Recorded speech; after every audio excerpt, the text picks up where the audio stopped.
রোজার মাস আসতে আসতে আলহামদুলিল্লাহ রহমতের মাসটাও চলে যাচ্ছে। চোখের পলকে এই মাসটা এত তাড়াতাড়ি চলে যায়, ভাবতেই অবাক লাগে আল্লাহ তাআলার কত বড় একটা নেয়ামত। এই রমজান মাসে কোনো কষ্ট হচ্ছে না রোজা রাখতে, না গরম লাগছে না ঠান্ডা লাগছে। আর আল্লাহর কাছে সবসময় শুকরিয়া জানাই, আর আল্লাহ তাআলা যেন আমার সকল দোয়া কবুল করে, আমিন। আর সেই সাথে আমার আপুদের সকল ইচ্ছা মনোবাসনা আকাঙ্ক্ষা যা যা আছে আল্লাহ তাআলা যেন সব কবুল করে নেয়, আমিন। আসসালামু আলাইকুম ভিউয়ার্স, কেমন আছেন সবাই? আশা রাখছি যে যেখান থেকে আজকের আমার এই ব্লগটি দেখছেন সবাই ভালো আছেন, সুস্থ আছেন এবং নিরাপদে আছেন। ঘুম থেকে উঠেছি, আজ আর তেমন একটা ক্লান্তি লাগছে না, কারণ অনেকটা রেস্ট নিয়েছি। তো ঘুম থেকে উঠে ভাবলাম টুকিটাকি অল্প কিছু কাজ আছে আমার লিভিং রুমে, সেটা একটু ক্লিন করে ফেলি, কারণ লিভিং রুমে আমাদের নামাজ পড়া হয়। আমরা জামাত সহকারে এই লিভিং রুমে নামাজ পড়ি। তো এই লিভিং রুমটা সবার আগে একটু ক্লিন করে নিয়েছি, আর এর ভিতরে আমি একটু ইবাদত বন্দেগী করেছি আর একটু কোরআন শরীফ তিলাওয়াত করেছিলাম। তো এরপরে রান্নাঘরে চলে এসেছি প্রতিদিনের মতো সংসারের কাজ করার জন্য। আর শুরুতে একটা কথা বলছি, যদি ভিডিওটি শুরুতে দেখে থাকেন এবং আমার ভিডিওটি সম্পূর্ণ দেখার পর কোথাও কোনো অংশ ভালো লেগে যায়, একটি লাইক প্রেস করতে একেবারেই ভুলবেন না। আর সেই সাথে আপনি যদি নতুন ভিজিট করে থাকেন তাহলে সাবস্ক্রাইব করে পাশে থাকা অল বেল বাটনটি প্রেস করে রাখবেন।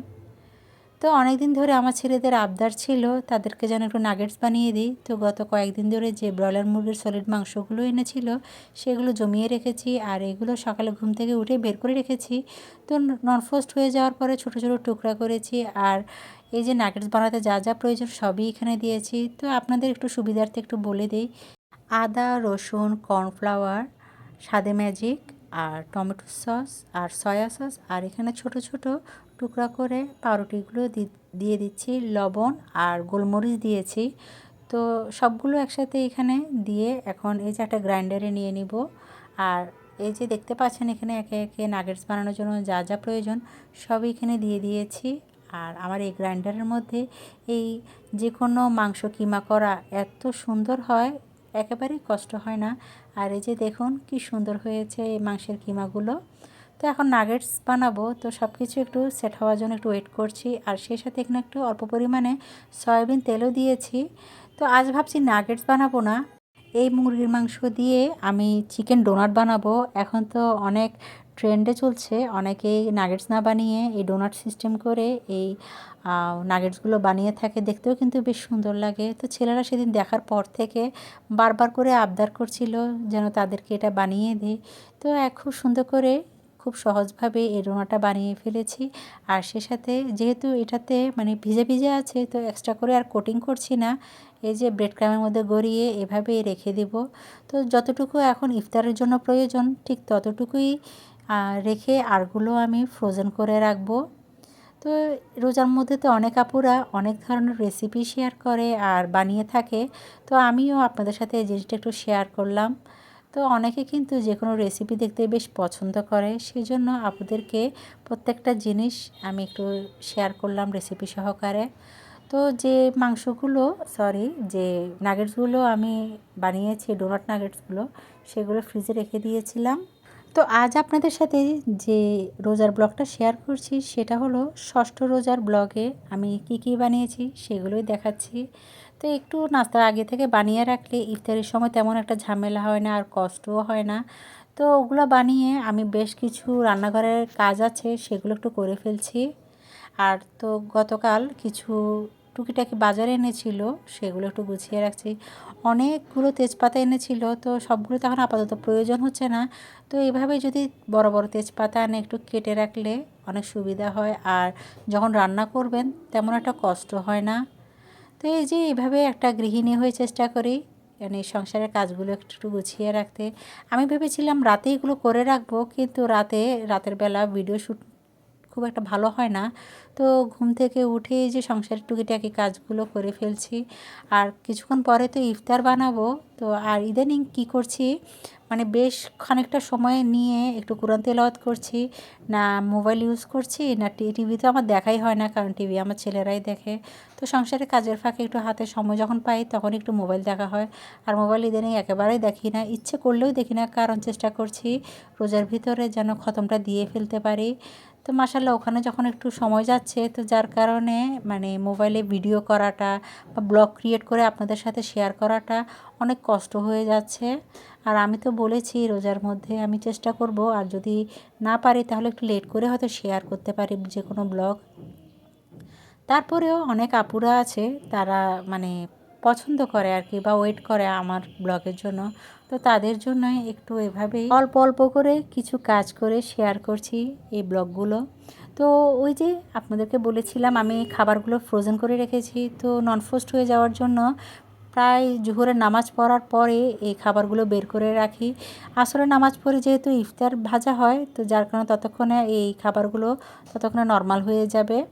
তো অন্যদিকে আজ ভাবছি একটু পুডিং বানাবো, যেহেতু হাতে একটু সময় আছে। তো হঠাৎ করে খেয়াল করলাম গুঁড়ো দুধ শেষ হয়ে গিয়েছিল, তো গুঁড়ো দুধটা একটু ঢেলে নিয়েছি, আর সেই সাথে চা পাতাও শেষ হয়ে গিয়েছিল। তো সব মিলিয়ে টুকিটাকি কাজ করতে করতে চলুন আমি আপনাদের সাথে কিছু কথা শেয়ার করি। প্রিভিয়াস একটি ব্লগে আমার একজন আপু সমুচার একটা শিট দেখেছিল, আমি সমুচা নয় রোলের শিটটা আমি কীভাবে বানিয়েছি। তো সেই আপুটার নাম হয়তো এই মুহূর্তে মনে পড়ছে না, আমি জানি না এই ব্লগটা উনি দেখবেন কি না। তারপরেও বলে রাখি, আমি এখানে চালের গুঁড়ো আধা আধা কাপ নয় 1 কাপ নিয়েছি চালের গুঁড়ো, আর ময়দা নিয়েছি 1 কাপ। তো 2 কাপ চালের গুঁড়ো আর ময়দার সাথে আমি একটা ডিম দিয়েছি, সামান্য একটু চিনি দিয়েছি, আর সামান্য করে লবণ দিয়েছি। আর কুসুম গরম পানি নয় সরি নর্মাল পানিতেই ওই রোলের ব্যাটারটা করেছি। আপনি যদি এভাবে করেন তাহলে ব্রেড ক্রাম্ব দিয়ে গড়িয়ে কোনো রোল বানানোর কোনো প্রয়োজনই হবে না। আর ওভাবে আমার মতো যদি বানাতে পারেন তাহলে চুলায় সাথে সাথে দিয়ে ভেজে নিতে পারবেন। এত সুন্দর হয় রোলগুলো, উপর দিয়ে একটু শক্তও থাকে, তেমনি খেতেও কিন্তু বেশ ক্রিস্পি হয় আর ভালোও লাগে। গত 4 দিন আগে আমার ঘরে ক্যাপসিকাম আনা হয়েছিল, ওই যে অলসতাবশত সময় করে যে কাটবো সেই সময়টাও আমি পাচ্ছি না।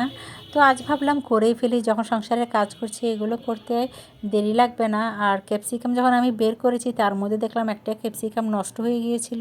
তো সেটা ফেলে দেওয়ার পর বাকি যেগুলো ছিল সেগুলো একটু এইভাবে টুকরা করে রেখেছি। আমি এখানে দুইভাবে প্রসেস করেছিলাম, কতগুলো লম্বা শেপ করে কেটেছি, আর কিছু ওই যে আমরা চাইনিজ ভেজিটেবল যেভাবে খাই সেভাবেই করেছিলাম।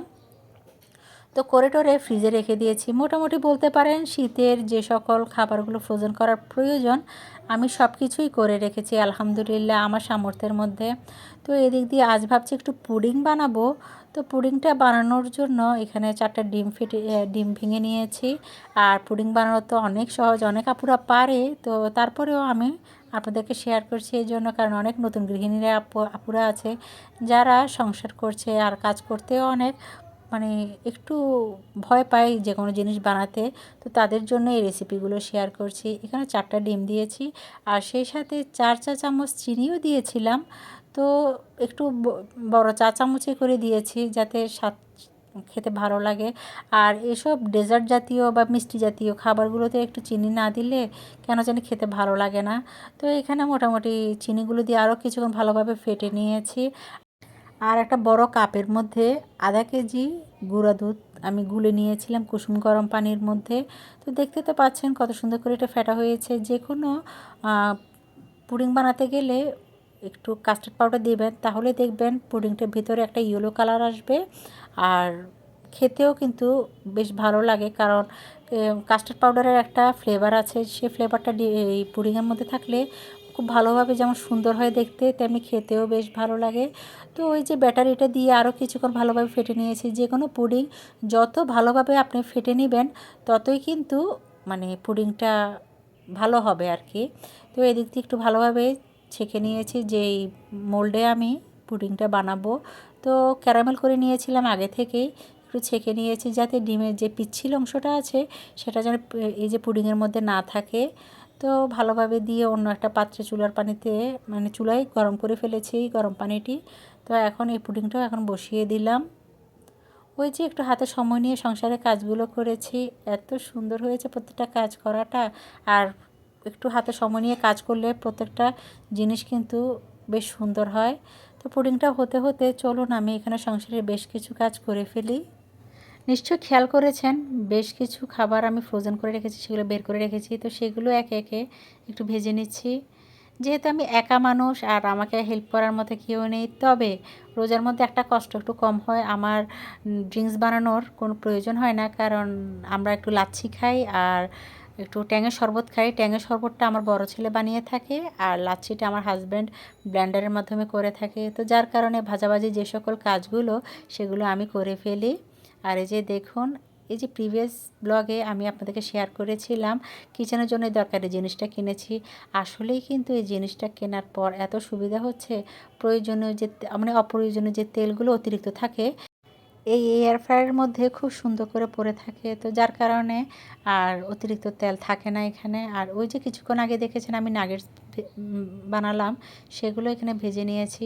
এই খাবারগুলো দেখলে আমার ছেলেরা তো পুরোপুরি মানে পাগল হয়ে যায়, তারা কখন খাবে। যদিও তারা রোজা রেখেছিল, তো যার কারণে মানে খুব অস্থিরতা করছে কখন রোজা ভাঙবে আর কখন সে এগুলো খাবে। তো এদিক দিয়ে আমার পুডিংটাও হয়ে গেল। আর তার মধ্যে আমি কিছু ফ্রোজেন মানে তেলে ভাজা খাবারগুলোও ভেজে নিয়েছি। মাশাল্লাহ, আমার পুডিংটা দেখুন কতটা সুন্দর হয়েছে। তো আপনাদেরকে একটু কেটে দেখিয়ে দিচ্ছি আমার এই পুডিংটা ভেতরে কতটা সফট এবং ফ্লাপি ফ্লাপি ছিল। তো পরিবারের সদস্য অনুযায়ী এই পুডিংগুলো কেটে নিয়েছিলাম। এই যে দেখুন, আপনাদেরকে একটু দেখিয়ে দিই।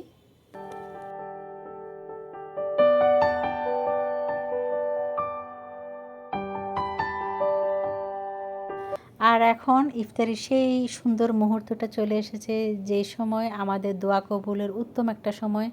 ইফতারির আগে আমরা রোজাদার বান্দারা যদি আল্লাহর কাছ থেকে যা চায়, আল্লাহ তাআলা তার সকল নেক ইচ্ছা পূরণ করে দেয়। আমিন। তবে আমি কিন্তু এর ফল পেয়েছি, তাই আমি আপনাদেরকে এই জিনিসটা স্মরণ করিয়ে দিলাম। ইফতারির সময় আমরা গৃহিণীরা কিন্তু সেই সময় খুব ব্যস্ত থাকি। তো কাজের ফাঁকে ফাঁকে শুধু যদি কিছু দোয়া পড়া হয় আর মানে মনের ইচ্ছাগুলো আল্লাহর কাছে জানানো হয়, তাহলে আল্লাহ তাআলা কিন্তু সকল দোয়া কবুল করে নেয়। আর এই যে দেখুন, এই ছিল আমাদের ষষ্ঠ রোজার ইফতার আয়োজন, যেটা এখন আপনাদের সাথে আমি শেয়ার করছি। মাশাল্লাহ, খাবারগুলো কিন্তু বেশ ভালো লেগেছে, কারণ রোজা করে ইফতার করতে বেশ ভালো লাগে। তো ইফতার করে চলে এসেছি আবার রান্নাঘরে, কারণ আরেকটু পরে তো তারাবি নামাজ পড়বো। তো তেমন একটা বসা হয়নি। আর ইফতার করার পরে একটু চা খেয়ে আর যে সকল প্লেট বাটি অপরিষ্কার ছিল সেগুলো ক্লিন করে নেওয়ার পর ভোরাতের জন্য একটু মাছ রান্না করছি। গতকাল বাঁধাকপি ভাজি করেছিলাম, সেগুলো রয়ে গিয়েছিল, তো সেগুলো গরম করে ফেলবো রাতের বেলা। আর ভাতটাও তখন রান্না করব। আর সেই সাথে একটু শোল মাছ এনেছিল আপনাদের ভাইয়া, তো এটাও একটু কেটে নিয়েছি আর একটু তেলে ভেজে রান্না করে ফেলেছি। তো এই ছিল সপ্তম রোজার জন্য সেহরির আয়োজন। তো আশা রাখছি প্রতিদিনের মতো আমার এই আজকের ব্লগটা আপনাদের অনেক ভালো লেগেছে। দেখা হবে নেক্সট ব্লগে। সবাই ভালো থাকবেন, সুস্থ থাকবেন। আল্লাহ হাফিজ, আসসালামু আলাইকুম।